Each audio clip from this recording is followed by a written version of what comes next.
오늘 우리에게 주신 하나님의 말씀은 누가복음 말씀드립니다. 누가복음 4장 28절, 29절, 30절 세 절 말씀 함께 보겠습니다. 우리 한 목소리에 대해서 같이 천천히 말씀 낭독합니다. 여당에 있는 자들이 이것을 듣고 다 크게 화가 나서 일어나 동네 밖으로 쫓아내어 그 동네가 건설된 산 땅떨어지까지 끌고 가서 밀쳐 떨어뜨리고자 하되 예수께서 그들 가운데로 지나서 가시니라. 아멘. 이 시간 함께한 여러분들을 주의 이름으로 환영하고 축복합니다. 자, 말씀 보겠습니다. 자, 우리 예수 믿는 사람들이 극복해야 될 것들을 시리즈로 쭉 지금 말씀 보고 있는데, 오늘은 이제 거절감에 대해서 함께 말씀을 사모해 보려고 해요. 따라합시다. 거절감. 거절감이 뭐냐? 한번 볼까요? 거절감이라는 게 한번 읽어봅니다. 시작. 거절감이란 어떤 공동체에서 어떤 일을 준비 진행시켜 나갈 때 냉정하게 무시를 받거나 거부, 배척당하거나 그걸 떠밀렸을 때 느끼는 씁쓸하고 서운하고 속상하고 비참하고 슬픈 내적 감정을 거절감이라 그렇게 말한다. 어떤 사람한테 밀려났어요. 떠밀려났어요. 그 떠밀려났을 때 하고 이렇게 내가 받는 어떤 씁쓸한 감정, 그게 거절감이라고 하는 거예요. 어떤 일에 밀려났을 때, 떠밀렸을 때, 불편해, 속상해, 비참해, 이런 감정, 이 내적 감정이 바로 거절감이라고 하는 거예요. 거절감. 근데 이 거절감이 딱 한번 들어오면 나도 모르게 힘이 쑥 빠져버려요. 그리고 자존심도 상하고요, 미움증도 생겨요. 나를 거부했다고 하는 상대방에 대한 미움증도 생기고 자존감도 떨어지고, 그래서 그 사람하고 다음 대화를 이어가기가 싫어요. 다음 일도 같이 하기 싫어요. 뭔가를 시도해버리는 열심, 열정, 그런 것까지도 다 시들어버리는 별로 달갑지 않는 그런 감정이 바로 거절감이라고 하는 거예요.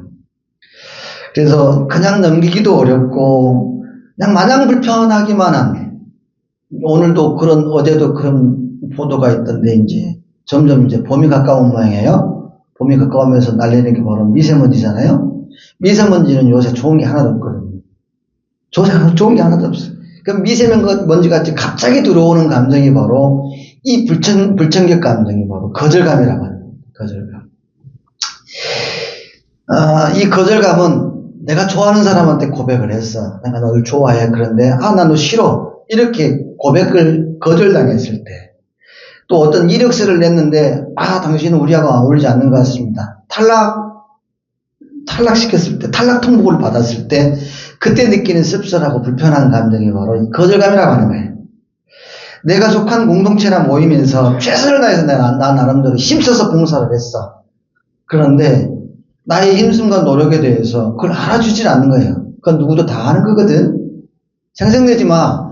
이런 식으로 몰아붙일 때 탁 들어오는 감정이 뭐냐면 거절감이라고 하는 거예요.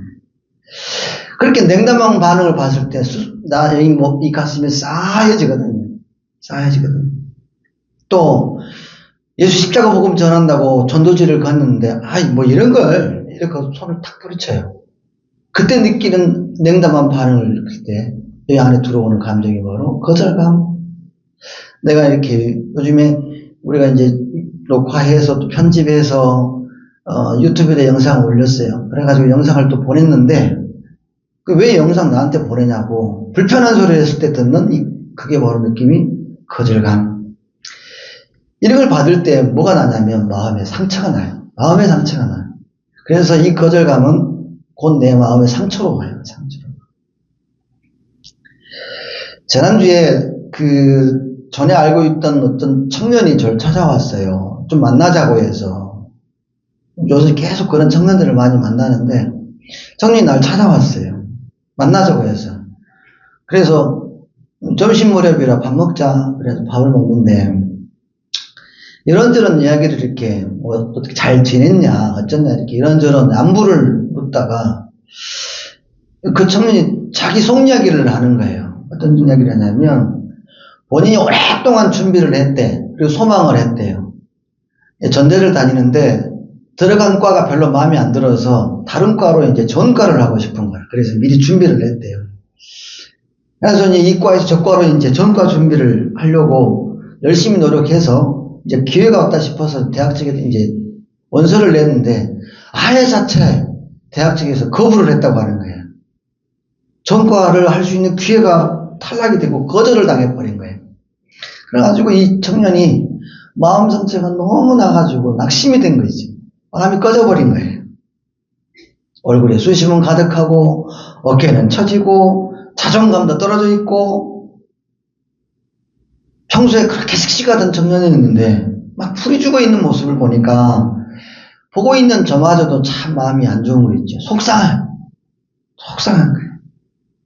게다가 그 청년이 속한 신앙공동체 교회에서 탤런트가 참 많아요. 이 아이가 이 일도 하고 저 일도 하고 영상 편집도 하고 또 피아노도 잘 치고 그래서 여기 불려다니고 저기 불려다니고 많은 일을 하는데 이 청년한테 무슨 일을 더 하라 그러냐면 교회 학교 아이들을 돌보는 교사까지 하라는 거예요. 지 몸은 하나인데 3개, 4개 지금 4개 정도 일을 하는데 사역을 하는데 뭐 청년공동체 사역을 하고 또 방송실 찬양팀 뭐 여러 가지 기술팀 일을 많이 하는데 거기다가 일을 다 하나 붙이니까 애가 이제 폭발하게 이러고 직전인 거예요.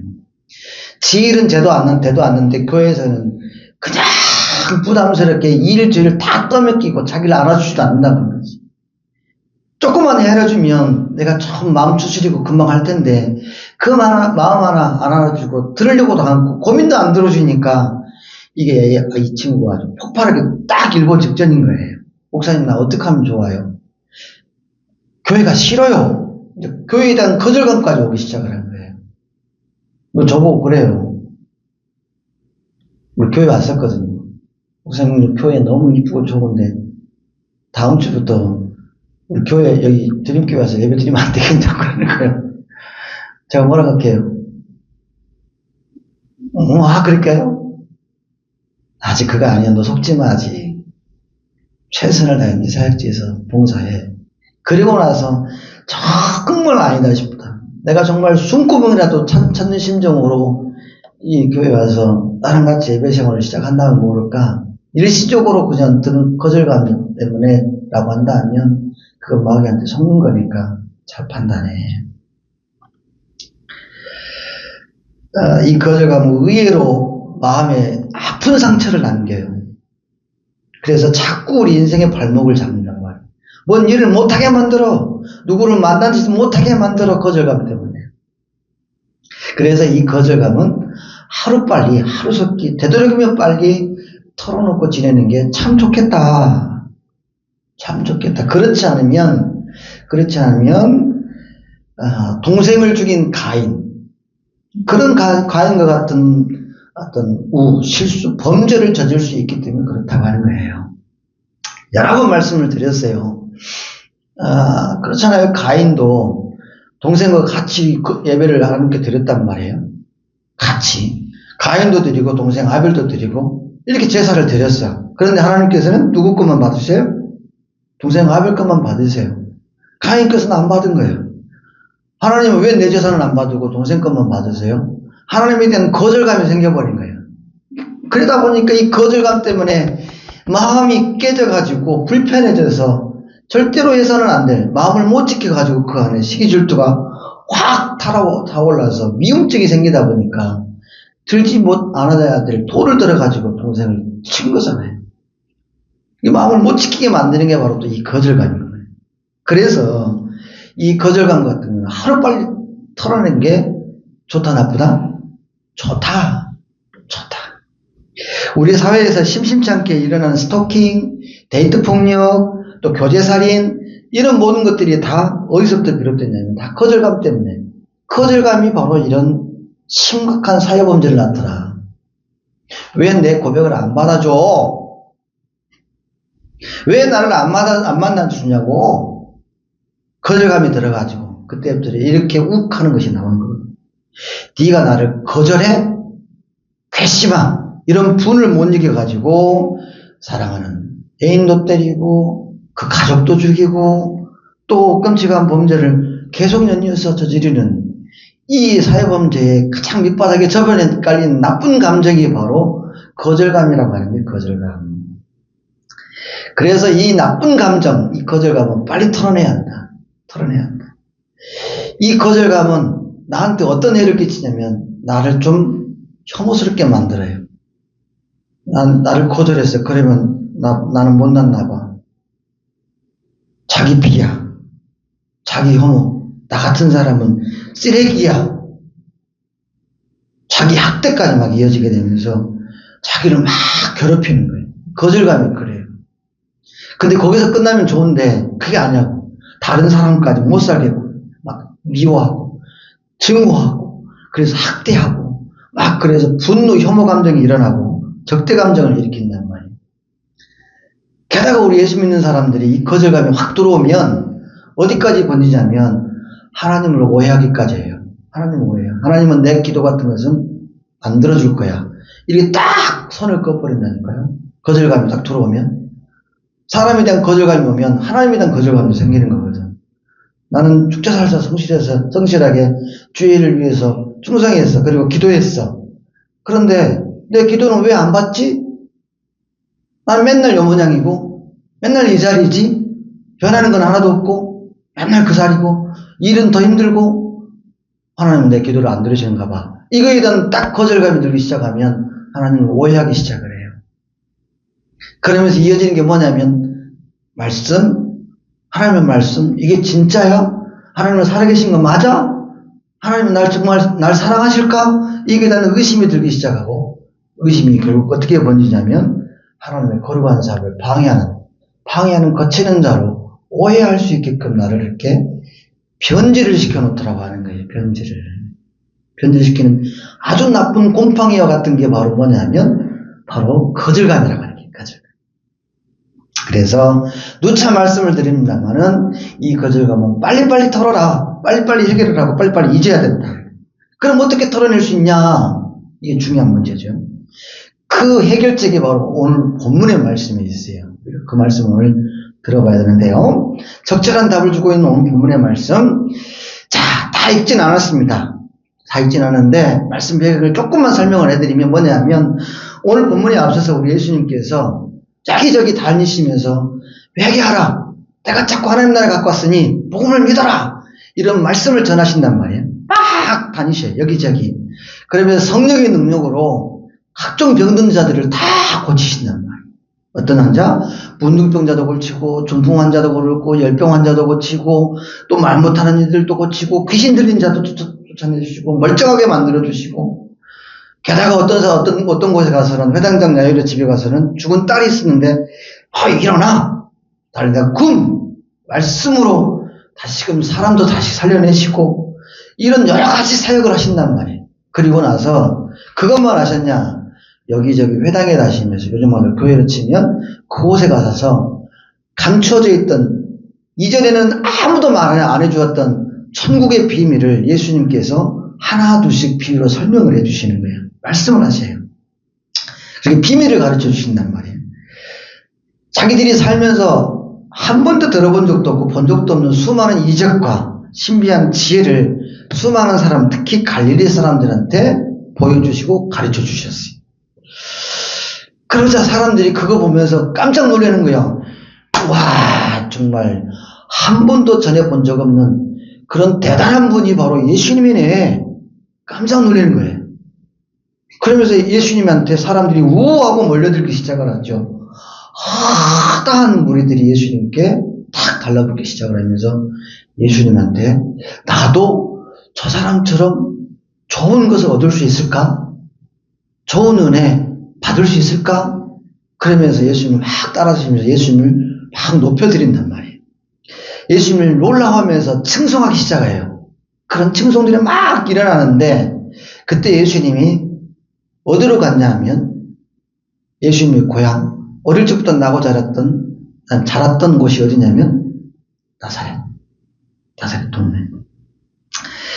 고향 땅 나사렛으로 간 거예요. 예수님이 갔어요. 갔는데 그곳에서는 예수님이 좋은 칭찬을 못 받아. 고향 땅 사람들은 뭐라 그러냐면 악평을 해요. 이게 아주 중요한 말인데, 악평을 하는데 뭐라고 악평을 하냐면, 이 사람, 이 예수, 마리아의 아들 목수 아니야? 예수님의 형제들이 야고보, 요한, 야고보, 요셉, 유다, 시몬, 남자 형제 넷이 있었고, 그 외에 또 누이들이 있었단 말이에요. 이 누이들, 지금 우리랑 같이 있는데, 이렇게 이제 예수님을 건들건들 하면서 빈정대기 시작을 했어요. 이 말이 뭐냐면, 이 사람 예수님을 두고, 너가 말이지, 마리아 아들 목수 아니요? 이런 말이 뭐냐면, 당시 예수님 시대에는 부계사회였어요. 그래서 어머니 이름이 아니라 아버지 이름, 요셉의 아들 누구야 되는데, 마리아 아들 이렇게 이야기하는 거예요. 이게 무슨 말이냐면, 치명적으로 예수님을 조롱하는 말이고, 예수님을 비꼬는 말이에요. 사생하지 너. 이런 거예요. 또 사생하지? 애비도 없는 자식. 이런 식으로 깔아뭉개는 말이에요. 이 말이. 예수님을 욕하는 말이에요. 고향 사람들, 나사렛 동네에 있는 사람들한테 예수님이 욕을 들어먹는 상황이 딱 벌어지기 시작했네. 다른 지역에서는 예수님이 대단한 분이라고 칭찬하는데, 유독 고향 사람들한테는 사생아 취급을 받아요. 게다가 목수는 그 옛날 예수님 시대에는 아주 천한 직업. 먼지 뒤집어 쓰고, 그리고 냄새 나는 거, 당시 정결법에서 저촉이 됐기 때문에 천한 직업에 속했거든요. 예수님 두고 뭐라고 그러냐면 천한 사람이라고 하는 거예요. 게다가 예수님 형제들, 사형제들, 그리고 남자 형제들, 그리고 나머지 누이들, 우리와 함께 있지 않냐? 우리처럼 뭐 별 볼 일 없는데, 별 볼 일 없는 사람 취급을 하는 거예요. 예수님이 그런 사람이라고 예수님을 두고 악평을 합니다. 악평을 해요. 그러면서 예수님을 막 깎아내리고, 예수님을 빈정거리고, 예수님을 조금 더 요즘식으로 말하면 또라이 취급을 하는 거예요. 고향 사람들이 그렇게 예수님을 폄하시키는. 그 소리 듣는 순간 예수님 감정이 어떻겠어요? 여러분들이 만약에 고향 땅 갔는데 여러분들과 부모도 뭐 어쩌고저쩌고 하면서 막 뒷소리에, 응? 막 나 무시하고 깔봐. 옛날에 뭐 어떻게 살았는데 이제 뭐 좀 팔자 좀 폈다고 먹고 살만한 갑네 그러면서 막 우리를 무시하고 조롱한다고 하면 그 감정, 그때 드는 감정이 어떻겠어요? 거절감이 딱 드는 거지. 근데 거기서 그치는 게 아니고 예수님을 대접해도 시원찮을 뻔해. 예수님을 멱살잡이를 해가지고 어디로 데리고 가냐면 저 밑에 낭떠러지가 있는데 그거를 질질 끌고 가는 거예요. 끌고 가면서 예수님을 죽이려던 애 그런 상황까지 예수님 앞에 닥쳐진 거예요. 무지막지하게 예수님께서 배척을 당한 거예요. 고향 사람들한테. 만약 여러분들이 그런 상황에서 예수님 입장이라면 어떻게 했어요? 마음 상태가. 어떻게 했어요? 얼마나 기가 막히고 얼척이 없었겠어요. 그렇잖아요? 다른 데는 몰라도 그래도 고향 사람들은 다 그래도 두둔해줄 줄 아는데 그런 마음이 안 들겠어요? 그래도 나 아는 사람들이고 그러면은 다른 데는 손가락질하더라도 손가락질 못하게 이렇게 구부러서 줄 아는 게 고향 사람들이잖아요. 그런데 고향 사람들한테 큰 못된 소리를 듣고 빈정거리는 말 듣고 핀잔 듣고 악평을 들으니 예수님 입장에서 어떻게 했냔 말이에요. 굉장히 얼척이 없는 거지. 황당무계한 거지. 극심한 모멸감, 수치심 들었을 겁니다. 뭐 이런 사람들 다 있어. 상종 못할 사람들이네 이제. 거절감이 생겼을 거예요. 왜요? 예수님도 우리같이 감정을 갖고 있는 희노애락뿐만 아니라 다양한 핵심 감정을 다 갖고 계신 육신의 몸으로 입고 오신 예수님이시기 때문에 그렇다고 하는 거예요. 여러분들이 저를 아니까 만약 저한테 고향 사람들 많은 사람들이 저한테 그랬다가 하면 아마 수치심에 발짝발짝 뛰었을지도 모르겠어요. 내가 다시는 많은 땅 안 받는다. 침 탁 뱉었을지 몰라요. 그런데 우리 예수님은 안 그렇더라고. 우리 예수님은 안 그렇더라고. 예수님은 다르게 반응하시더라고. 어떻게 반응하셨냐? 30절 말씀. 이 말씀이 우리가 거절감을 극복할 수 있는 가장 큰 핵심되는 말씀. 자, 읽어볼까요? 시작. 예수께서 그들 가운데로 지나서 가시니라. 무슨 말이냐? 예수님께서 그 사람들 자신을 모욕 주고 수치심을 느끼게 하고 핀잔 주고 박해했던 배척해서 그래서 거절감을 만땅 준 그 사람들 가운데로 예수님이 지나가 버리셨어요. 가운데로 지나가셨다. 라는 말은 고약 사람들이 별별 말을 해도 거기에 대응하지 않았다고 하는 거예요. 그런 모욕적인 말, 수치스러운 말 들어도 일희일비하지 않았다고 하는 거예요. 신경 안 썼다고 하는 거예요. 되려 당당하고 기쁨 있게 예수님께서 그 사람들 틈바구니 속에서 되려 지나가는 거예요. 지나갔다고 합니다. 다른 복음서를 보면 이 말을 어떻게 표현을 하냐면 그 가운데 지나가기 전에 예수님께서 이런 말을 하시는 거거든요. 뭐라고 하냐면 마태복음 13장 5절 말씀에 보면 이래요. 예수님을 두고 고향 사람들이 내린 모진 평가에 대해서 대수롭지 않게 반응하시는데 아니 기존의 예언자들도 고향과 친척집 그리고 그런 집에서 존경받지 못했는데 뭐 그거 존경 못 받은 것이 뭔 대수냐 말이야. 뭔 대수냐. 나 신경 안 써. 너 왜 그런 말 해서 나한테? 네가 그런 말 할 자격이 있냐? 따지고 흥분하지 않았어요. 예수님은요. 대응을 하지 않더라고 하는 거예요.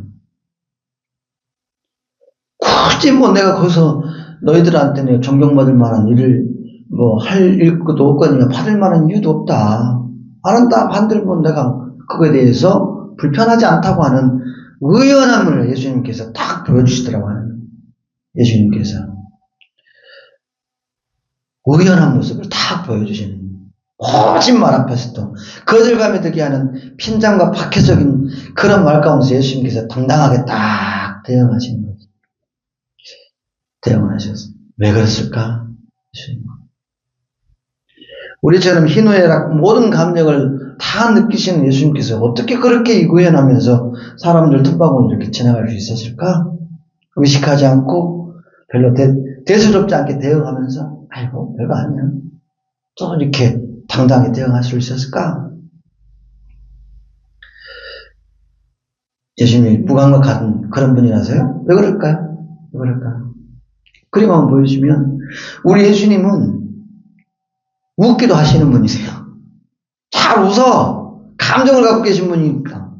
잘 웃기도 하시고 어느 때는 화가 나면 화도 내셔요. 특히 성전에 들어가셔서 성전을 강도의 구릴로 만드는 성전에서 매매하는 사람들 다 둘러보시고 어찌 너희들이 이런 하나님의 전에서 기도하는 집을 강도의 구릴로 만들 수 있어?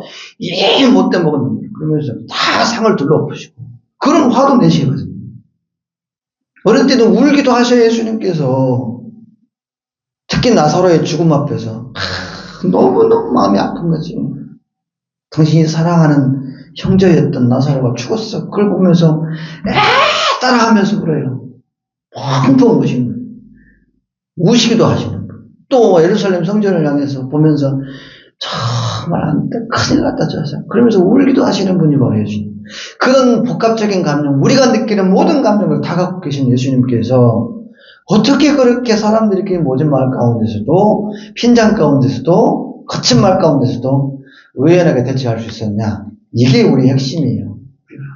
이 거절감을 극복할 수 있는 가장 강력한 힘이 뭐냐면 바로 이런 거예요. 뭐냐? 따라합시다. 하나님에 대한 확신. 뭐에 대한 확신이요? 하나님에 대한 확신. 그리고 따라합시다. 자신에 대한 높은 자존감. 뭔가 자존감, 높은 자존감 때문이라고 하는 거예요. 자, 조금만 풀어서 말씀을 드릴게요. 빨리 할 거예요. 빨리. 자, 예수님 나이 30에 공생애를 시작하셨어요. 시작하자마자 크게 두 가지 사건을 겪어요. 첫 번째 하나 사건은 뭐냐면 예수님께서 회개하라! 천국에 가까이 왔다. 복음을 믿어라! 말씀을 전하실 때 넘겨줘 보세요. 마가복음 1장 10절에 무슨 일이 있었냐면 예수님께서 세례 요한에게 세례를 받고 물을 다 뒤집어 쓴 다음에 강에서 올라오세요. 올라오시는 순간 뭐냐면 하늘이 쫙 열리는 거야. 하늘이 열리면서 뭐가 내려오냐? 하나님의 성령이 내려오십니다. 그러면서 성령 강림이 성령께서 내려오실 때 뭐가 있냐면 비둘기처럼 내려오는 거예요. 그것뿐만이 아니고 딱 열리면서 하나님의 영이 내려오실 때 뭐가 들리냐면 이 소리가 들리는 거예요. 큰 소리로 시작. 하늘로부터 소리가 나기를 너는 내 사랑하는 아들이라 내가 너를 기뻐하노라. 하나님께서 이 예수님에게 이렇게 말씀하시는 거예요. 너는 내 아들이야. 내 아들이야. 내 아들이야. 내 아들. 그것도 사랑하는 아들이라고 하나님께서 확인을 해주셔요. 인간의 몸으로 오신 예수님이시지만 본질적으로 그 정체성은 뭐냐 하면 하나님은 하나님의 아들이라고 하는 거야. 예수님이 하나님의 아들이라고 하는 명백한 지시를 누가 확증해 주셨는지 확인해 주시자면 천하 우주 만물을 만드신 창조주 하나님께서 예수님을 두고 수많은 사람들이 보는 앞에서 이는 내 사랑하는 아들이 맞다라고 확인을 해줘버린 거예요. 그러니 그 소리를 많은 사람들이 들었고 본인이 또 한번 확인한 바 그 말을 들으니까 예수님의 자존감이 어떻게 해요? 우쭉 올라가는 거지. 우쭉 가는 거야. 그러면서 내가 너를 기뻐한다라고 하는 거예요. 내가 너를 기뻐한다. 이 말은 뭐냐면 무슨 일을 해도 상관없어.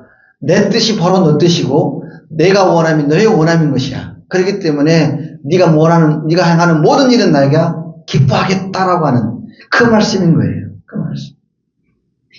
하나님의 보증, 하나님의 인정, 이것을 예수님께서 다 받으신 거지. 다 받으신 거예요. 그러니 세상 사람들이 뭐라 한들 별로 그것 때문에 이리 갔다 저리 갔다 마음이 왔다 갔다 안 하는 거예요. 거친 말을 들어도 세간의 사람들 하는 말, 나는 누군데? 하나님의 아들인데 그것도 하늘 아버지께서 수많은 사람들이 보는 앞에서 다 확인해 주셨는데 인정해 주시고 그랬는데 까짓거. 그러면서 바로 겪는 일이 있었어요. 뭐냐면 그런 말씀을 확 듣고 난 다음 예수님께서 마귀에게 이끌려서 40일간 광야로 가서 시험을 봤죠. 3가지 큰 시험을 받아요. 이 시험에서 예수님께서 어떻게 해요? 졌어요? 이겼어요? 이겼어요. 말씀으로 다 이기는 거야. 다 이겨냈어요. 하늘 공중 권세 잡은 사단 마귀마저 완벽하게 예수님께서 꺾어버리시는 거지. 말씀으로 이겨버리는 거야. 할렐루야. 말씀으로 이겨버리는 거예요. 그러니까 사단마귀까지 이기신 예수님께서 세간의 평 따위 모진 말 그런 것 때문에 마음이 깨지고 흔들리지 않고 당연하게 마음을 단단하게 먹을 수 있었던 것이죠. 우리 예수님이 고향 사람들이 뱉은 모욕적인 말, 수치스러운 평가, 죽음의 위협에도 굴하지 않고 일비하지 않을 수 있던 결정적인 힘이 바로 내가 하늘 아버지의 아들이라는 확신과 사단 마귀까지 물리칠 수 있다고 하는 그 높은 자존감 때문이었다고 하는 거예요. 해 아래 하늘 아버지 외에 두려울 자가 있다 없다? 없다.